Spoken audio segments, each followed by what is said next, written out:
సేవా పక్వాట్ కార్యక్రమంలో భాగంగా 17వ తారీఖు రోజు రక్తదాన శిబిరాన్ని మనము ఏర్పాటు చేసుకోవడమే కాకుండా మనకు పార్టీ పరంగా ఇచ్చినటువంటి 15 రోజుల పాటు అంటే అక్టోబర్ 2వ తారీఖు వరకు అనేకమైనటువంటి కార్యక్రమాలు ఇవ్వడం జరిగింది.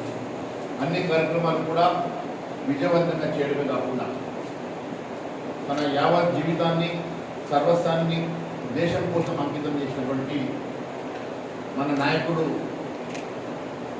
నరేంద్ర మోడీ గారి జన్మదిన సందర్భంగా వారు 75 సంవత్సరాల వసంతాలు పూర్తి చేసుకుంటున్న సందర్భంగా వారి కోసం దేశవ్యాప్తంగా జరుగుతున్నటువంటి సేవా పక్వాట్ కార్యక్రమంలో భాగంగా నిర్మల్ జిల్లాలో కూడా మరి విజయవంతంగా మీరు నిర్వహించడమే కాకుండా మరి అన్ని కార్యక్రమాల్లో పెద్ద ఎత్తున పాల్గొని విజయవంతం చేయాల్సిందిగా మీ అందరినీ కోరుతా ఉన్నాను. మరి అన్ని కార్యక్రమాల్లో ఖచ్చితంగా పార్టీ అగ్రశ్రేణులు నాయకులు నాతో పాటు అందరూ కూడా పార్టిసిపేట్ చేద్దాం. మరి ఖచ్చితంగా ప్రతి కార్యక్రమాన్ని విజయవంతం చేద్దాం.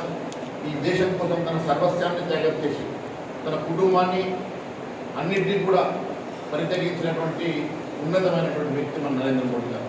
వారి నాయకత్వంలో దేశం ఒకవైపు అభివృద్ధి చెందుతూ ఉన్నది, మరోవైపు ఆదర్శ పురుషుడిగా ఈ దేశంలో ప్రతి ఒక్కరికి ఆదర్శంగా నిలిచినటువంటి నరేంద్ర మోడీ గారు ఇలా ప్రపంచ నాయకుడుగా ఎదుగుతూ ఉన్నాడు.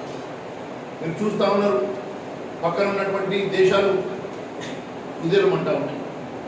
కానీ అగ్రరాజ్యాన్ని సైతం ఎదిరించి భారతదేశాన్ని అగ్రస్థానంలో నిలబెట్టడానికి శాయశక్తిలో కృషి చేస్తూ దేశాన్ని ముందుకు నడిపిస్తున్నటువంటి నరేంద్ర మోడీ గారి నాయకత్వం మనందరం కూడా ఈరోజు ఇంత సురక్షితంగా ఇంత సంతోషంగా ఈరోజు దేశంలో ప్రతి ఒక్క పౌరుడు ఉన్నాడంటే దానికి కారణం మన నాయకుడు. మరి ఆ నాయకుడు పుట్టినరోజు సందర్భంగా సేవా పక్వాట్ కార్యక్రమాన్ని విజయవంతం చేద్దామని మరొకసారి తెలియజేసుకుంటూ అవకాశం ఇచ్చిన ప్రతి ఒక్కరికి ధన్యవాదాలు. లేటెస్ట్ న్యూస్ తెలుగు మరియు ఇంగ్లీష్ అప్డేట్స్ కోసం ఇప్పుడే క్యూన్యూస్ అఫీషియల్ యాప్ ని ప్లే స్టోర్ నుండి డౌన్లోడ్ చేసుకోండి. సరికొత్త సమాచారాల కోసం క్యూన్యూస్ వెబ్సైట్ ని ఫాలో అవ్వండి. ఛానల్లో ప్రాంతీయ, జాతీయ, అంతర్జాతీయ వార్తలు వీక్షించండి. లైక్ చేయండి.